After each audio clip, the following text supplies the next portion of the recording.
So hi everyone. So today DOM and event fundamentals వాటికి చిట్ చూద్దాము. సో జావా స్క్రిప్ట్ అంటే దాంట్లో వేరియబుల్స్ ఎలా డిక్లేర్ చేస్తామనేది first concept. So variables are likes containers for string values. We can create a variable using let keyword. So ఒక వేరియబుల్ని create చేయాలంటే లెట్ అనే కీవర్డ్ని యూజ్ చేసి మనము వేరియబుల్ని డిక్లేర్ చేస్తామన్నమాట.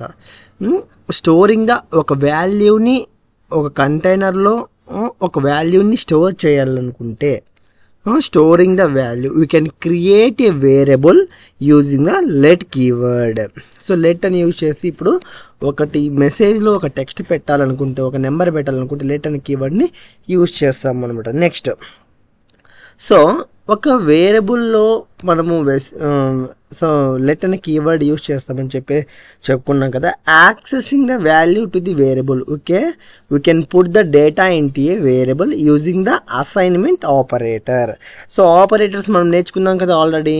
So assignment operator, so logical operator, bit wise operator, so relation operator అని చెప్పేసి నేర్చుకున్నాం.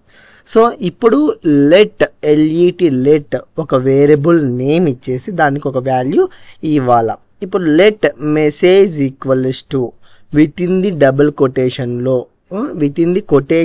హలో రాహుల్ అని చెప్పేసి ఇచ్చామన్నమాట. సో దాన్ని ఎలా యాక్సెస్ చేస్తాము?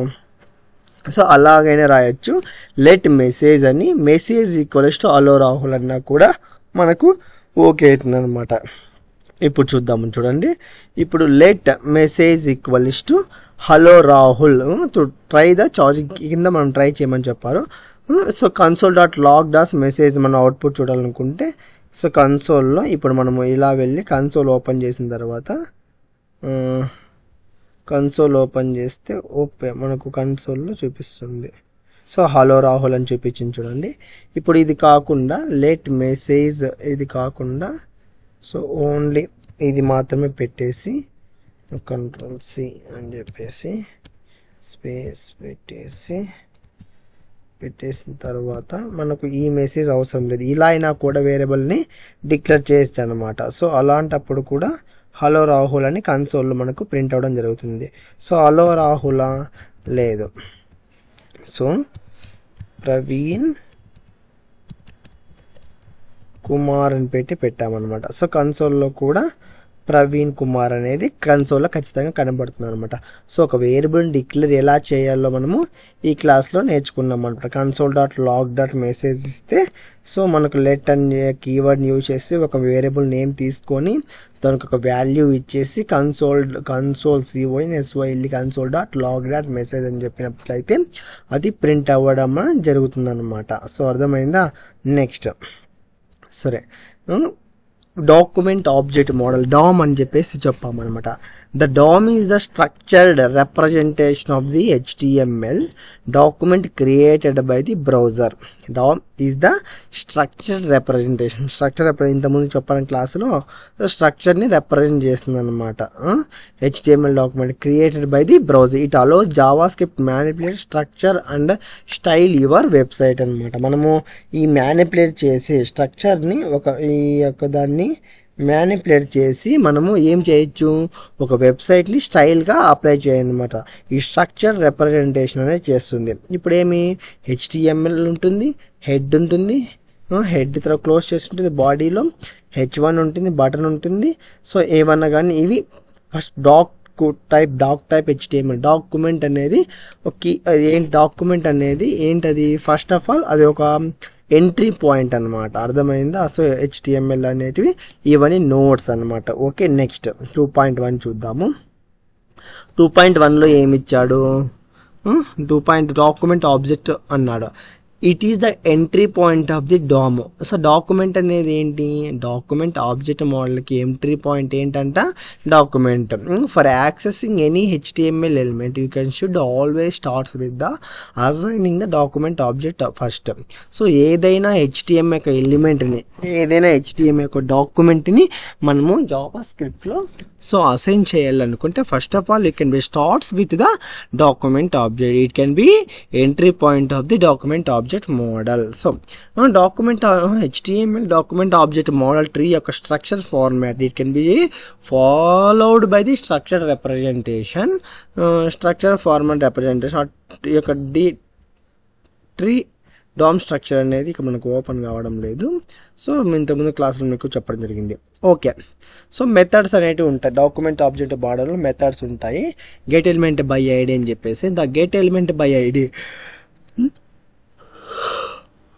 గెట్ ఈ అనేది క్యాపిటల్ ఉంటుంది, బి అనేది క్యాపిటల్ ఉంటుంది, జీ అనేది స్మాల్ ఉంటుంది. Method can be select the HTML element with the specific ID. ఇప్పుడు మనము HTML ఎలిమెంట్లో ఒక ఐడిని ఇచ్చినట్లయితే ఆ యొక్క ఐడిని వాటి యొక్క ఎలిమెంట్ని తెచ్చుకోవాలనుకుంటే జావా స్క్రిప్ట్లో ఒక మెథడ్స్ అనేటివి మనకు ఉంటాయన్నమాట. Document dot get element by ID అని చెప్పేసి ఇస్తే ఒక ఐడిని ఇచ్చినట్లయితే ఆ యొక్క ఐడిని మనము సెలెక్ట్ చేయడం జరుగుతుంది. ఓకే, 2.4లో మనము ప్రాపర్టీస్ చూద్దాం. సో ప్రాపర్టీస్ అంటే ఏంటి, వాటికి ఉన్న స్టైల్స్ అన్నమాట. ప్రాపర్టీస్ అంటే స్టైల్సే. టెక్స్ట్ కంటెంట్ అంటే వాటి యొక్క style colour, background colour, text content వాటి యొక్క టెక్స్ట్ ఏంటి అని చెప్పేసి. So text content to manipulate the text within the HTML element we use text content property. మనము HTML ఎలిమెంట్ కాకుండా జావా స్క్రిప్ట్లో మనము ఒక టెక్స్ట్ కంటెంట్ రాయాలంటే బై యూజింగ్ ద ప్రాపర్టీ ఏంటి, టెక్స్ట్ కంటెంట్. టెక్స్ట్ అనేది రాసి సి అనేది క్యాపిటల్ పెట్టేసి కంటెంట్ అనేది రాయాల్సి వస్తుంది అనమాట. సో స్టైల్ అంటే ఏంటి, ఒక కలర్ కానీ, ఒక బ్యాక్గ్రౌండ్ కలర్ కానీ, ఫాంట్ స్టైల్ కానీ, ప్యాడింగ్ సంథింగ్ ఏదైనా కూడా మనకి స్టైలింగ్ అనేది అప్లై చేయడం జరుగుతుంది అనమాట. So style property use to get the set A specific style of the HTML element using the different CSS properties. So style properties can be use to get a set of specific styles అనమాట. So different CSS properties అనేది కూడా మనము apply చేయడం జరుగుతుంది. Font family కానీ, background colour కానీ. Use the camel case naming convention, మీకు ఇంతకుముందు చెప్పండి టెక్స్ట్ కంటెంట్ కానీ. సో ఈ డిఫరెంట్ని సి క్యాపిటల్ పెట్టాలని చెప్పేసి చెప్పాను అనమాట. సి క్యాపిటల్ అంటే ఏంటి, క్యామెల్ కేస్ నేమింగ్ కన్వర్షన్ అని చెప్పేసి అంటాం. అసలు క్యామెల్ కేస్ కన్వర్షన్ అంటే ఏంటి, starting letter of each word should be a upper case expect the first word. So ఇప్పుడు క్యామెల్ అనేది స్మాల్గా ఉంటుంది, కేసులో సి క్యాపిటల్గా ఉంటుంది. It is called as the camel case name convention for ఈ naming the style object properties. ఇప్పుడు మనం స్టైల్ ఉపయోగించి మనం కలర్ రాయొచ్చు, బ్యాక్గ్రౌండ్ కలర్ రాయొచ్చు. It can be used to events by using the events properties. Text content it can B family background. Okay, properties text content use చేసేసి మనం text కంటెంట్ని manipulate the text within the HTML element. Use the text content property. Style ఎందుకు use చేస్తారు, camel case convention అంటే కూడా మొత్తం జరిగింది. Next so events అంటే ఏంటి, events are the action. So ఏదైనా కానీ మనము క్లిక్ చేయడం కానీ, సబ్మిట్ చేయడం కానీ, స్క్రోల్ చేయడం, అది ఆన్ క్లిక్ ఈవెంట్ అని చెప్పేసి మనకు ఒక ఈవెంట్ ఫంక్షన్ అనేది ఉంటుందన్నమాట. Events are the actions by which user browser interact with the HTML element. So ఏంటి, బ్రౌజర్ అనేది interact with the HTML element, interact దాన్ని ఈవెంట్ అని చెప్పేసి అంటున్నారు. It can be events interact with the HTML elements. Action can be anything like a clicking, button, pressing, keyboard key, scrolling page of the etc. ఏదన్నా కానీ మన anything అంటే actions ఎలా ఉంటాయి, ఈవెంట్ యాక్షన్స్ క్లిక్ చేయడం కానీ, ప్రెస్ చేయడం కానీ, keyboard keys up and down కానీ, scrolling, whatever it is, it can be actions, anything like this. So events are actions అనమాట. మనము interact with the HTML with through the browser. So on click event అని చెప్పేసి మనకి ఇక్కడ ఒకటి ఉండడం జరుగుతుంది అనమాట.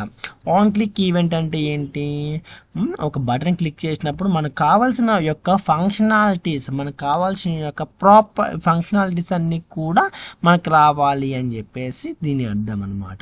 సో దీనికి మన బటన్ అనేది ఒకటి చేంజ్ పెట్టడం జరిగింది. ఆ బటన్ క్లిక్ చేస్తానే మనకి ఏం రావాలి, 4.0 టెక్నాలజీ అనే ఒక వర్డ్ కావాలి. మోర్ ఓవర్ ఏంటి, బ్లూ కలర్తో కలిగి ఉండాలి. అలాంటప్పుడు మాత్రమే మనకు ఆన్ క్లిక్ ఈవెంట్ అనేది జరగడం జరుగుతుంది అనమాట. ఇక్కడ చూడు, ఇక్కడ బటన్కి on click equals to manipulate styles parentheses అనేది క్లోజ్ అని ఓపెన్ చేయడం జరిగింది.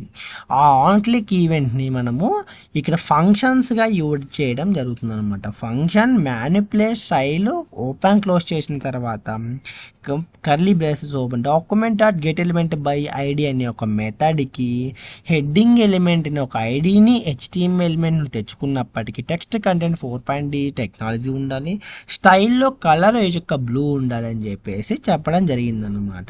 సో మనకి ఇంతకుముందు క్లాస్లో ఏం చెప్పుకున్నాము, ఇది మనం మొత్తం ఇలా ఉంటుంది అని చెప్పేసి చెప్తున్నాము. అప్పుడు జావా స్క్రిప్ట్ను ఉపయోగించి డాక్యుమెంట్ ఆబ్జెక్ట్ను ఉపయోగించి మ్యానిపులేట్ చేసి మనము ఈ యొక్కది చేయడం జరిగింది. ఇప్పుడు చూడండి, ఇది ఏమి,